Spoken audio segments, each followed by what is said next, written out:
రష్మిక మందన్న తన పుట్టినరోజును విజయ్ దేవరకొండతో కలిసి ఒమన్లో జరుపుకున్నారా?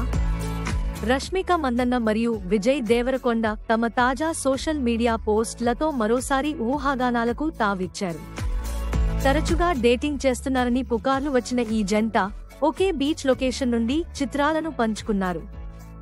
రష్మిక పుట్టినరోజును కలిసి జరుపుకున్నారని అభిమానులు నమ్మేలా ఉన్నాయి.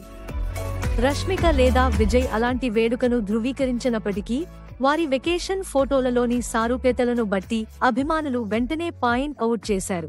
తెల్లని ఇసుక బీచ్ నుంచి నీలిరంగు గొడుగులు, తాటి చెట్ల వరకు వారి పోస్టుల నేపథ్యం దాదాపు ఒకేలా ఉండటంతో వీరిద్దరూ కలిసి విహారయాత్రకు వెళ్లారనే పుకార్లు పుట్టుకొచ్చాయి. గోధుమ రంగు చొక్కా, క్యాజువల్ ప్యాంట్ ధరించి ఉన్న బీచ్ సైడ్ ఫోటోలను విజయ్ ఆదివారం పోస్ట్ చేశారు. ఒక ఫోటోలో అతను సముద్రం పక్కన చెప్పులు లేకుండా నడుస్తున్నట్లు, మరొక ఫోటోలో అతను ఒడ్డున గుర్రపు స్వారీ చేస్తున్నాడు.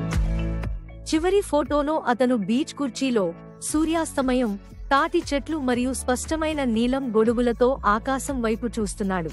దేవరకొండ పోస్ట్ కి శీర్షిక పెడుతూ గుర్రాలపై స్వారీ చేస్తూ చెప్పులు లేకుండా జీవించడం.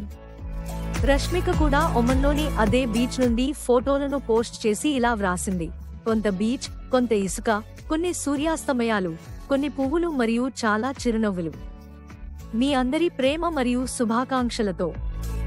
విజయ్ దేవరకొండ మరియు రష్మిక మందన్న 2018లో వచ్చిన బ్లాక్ బస్టర్ గీత గోవిందం అలాగే 2019 రొమాంటిక్ డ్రామా డియర్ కామ్రేడ్ చిత్రాలలో స్క్రీన్ పంచుకున్నప్పటి నుండి డేటింగ్ చేస్తున్నారని పుకార్లు వినిపిస్తున్నాయి.